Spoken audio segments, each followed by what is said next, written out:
Welcome to TwistRoom. Today, I'll share a story about the night a simple toast turned into a family earthquake. You won't believe what happened after one sentence. The moment my sister raised her glass and mocked me for being alone, I smiled. Not because I agreed with her, but because I knew something she didn't. She thought tonight was her stage, her moment to shine, her chance to remind everyone that she was the perfect one. But here's the thing about perfection, it cracks. And when it does, the sound is deafening. Family dinners are supposed to feel warm, right? But in my family, warmth is just another word for slow roasting. And tonight, I wasn't the one getting roasted. She thought she was about to humiliate me. But what she didn't know was that I'd been waiting for this moment for years. And when I finally spoke, her world would burn. I walked into my sister's house like a soldier entering enemy territory. The smell of roasted turkey hit me first warm, inviting, almost enough to make me forget why I hated these dinners. Almost. Alina was already there, glowing like a chandelier. Perfect hair, perfect dress, perfect life. Or so she thought. She spotted me and smiled that smooth one that says, "I'm better than you, but I'll pretend we're equals for the sake of family." I smiled back, because tonight I wasn't here to play equal. The dining room was buzzing. My parents were chatting about retirement plans. My brother-in-law, Victor, was bragging about his latest promotion, and Alina was basking in her own perfection. I took my seat quietly, listening, observing. If arrogance were calories, Alina would need 2 treadmills. She leaned over and whispered, just loud enough for me to hear, "Glad you could make it, Maya. We were worried you'd be busy?" I almost laughed. If only she knew how busy I'd been building an empire while she was busy perfecting her Instagram captions. I didn't respond, just smiled, because Silence is the sharpest weapon in the room. The table was set like a magazine spread golden turkey, cranberry sauce, mashed potatoes so smooth they looked photoshopped. Alina loved perfection. She lived for it, and she loved reminding me that I didn't have it. As I reached for the breadbasket, I caught her glance. That smug little flick of the eyes that said, "Poor Maya, always alone."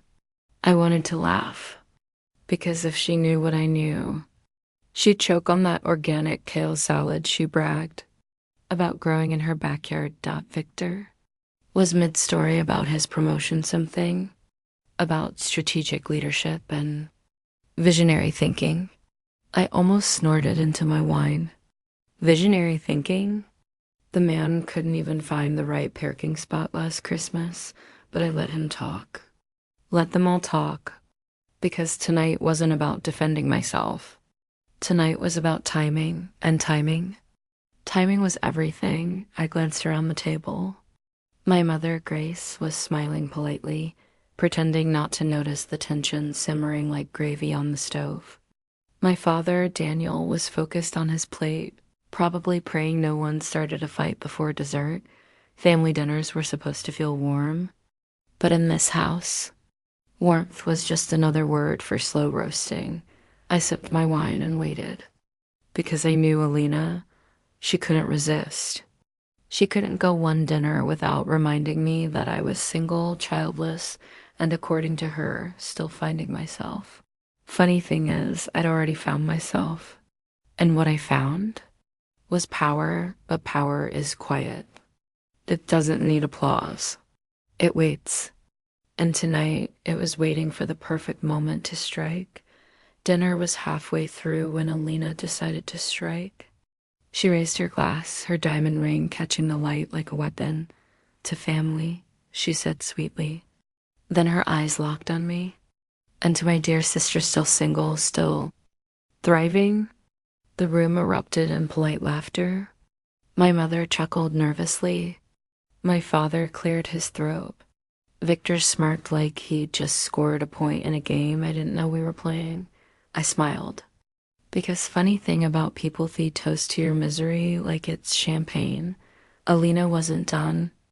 "Oh, come on, Maya," she said, voice dripping with sugar and venom. "You're 35 now, right? No boyfriend, no kids. What do you even do with all that free time?" I set my fork down slowly. "Well," I said, calm as a monk, "I try to keep busy." Victor chuckled. "Busy? What, with Netflix and wine?" I turned to him, smiling like a cat watching a mouse. "Something like that." Alina leaned back in her chair, satisfied. "You know, Maya, you should really put yourself out there. Life isn't just about working." I tilted my head. "True, life is also about choices." She laughed. "Exactly. And you've clearly chosen solitude." I raised my glass, letting the silence stretch just long enough to make them uncomfortable. "Funny thing about solitude," I said softly. "It gives you time to build things." Victor frowned. "Build things? Like what? A Pinterest board?" I smiled wider. "Oh, Victor, you have no idea." I set my glass down slowly, letting the laughter die like a bad joke. Then I smiled, the kind of smile that makes people nervous. "You're right, Alina," I said softly. "I'm single." I paused, savoring the silence. "But I'm also your husband's boss?" The room froze. Victor choked on his wine. My mother dropped her fork. My father muttered something that sounded like a prayer. Alina laughed it too loudly, too quickly. "Oh, Maya, you're joking?" I tilted my head. "Do I look like I'm joking?" Her smile faltered. I leaned forward, voice calm but sharp enough to cut glass. "I own the company Victor works for. Every paycheck he brings home, signed by me." Victor's face turned the color of bad wallpaper. Alina's confidence cracked like cheap porcelain dot, and because I couldn't resist, I added, "So, technically, I own half your happiness." The silence was thick enough to spread on toast. Victor opened his mouth, but I raised a hand. "Don't bother, Victor. I know everything. The late nights, the business trips, cute excuses." Alina's voice trembled. You planned this?" I smiled wider. "No, Alina, you planned this. You wanted a show? Congratulations, you got one." Victor finally spoke, voice shaky. "Maya, why didn't you tell me?" "I didn't know." I cut him off with a laugh. "Oh, Victor, you didn't know? You've been working for me for 3 years. Did you think those bonuses came from Santa?" Alina slammed her glass down. "This is ridiculous." "You're lying." I leaned back, calm as ever. "Check your husband's contract. My signature is on every page." My mother whispered, almost to herself, "Maya, why didn't you tell us?" I shrugged.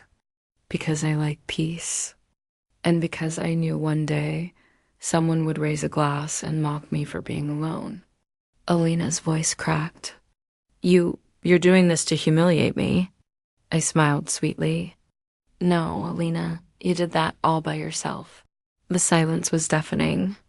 You could hear the clock ticking in the hallway like a countdown to disaster. My mother finally spoke, her voice trembling. "Maya, why didn't you tell us?"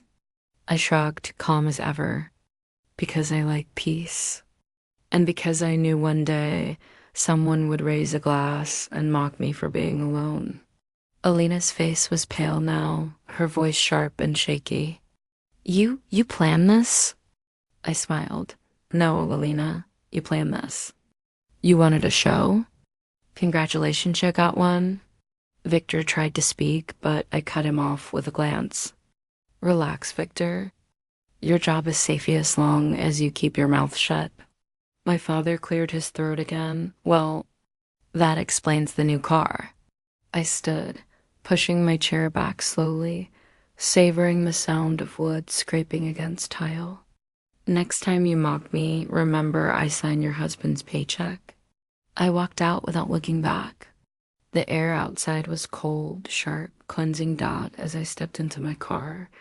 I thought about all the years I stayed silent, all the dinners where I swallowed my pride like bitter wine. Sometimes silence isn't weakness. It's strategy dot, and tonight, strategy tasted better than revenge. The moment my sister raised her glass and mocked me for being alone, I smiled, because she had no idea what I was about to reveal and how it would shatter everything she thought she controlled.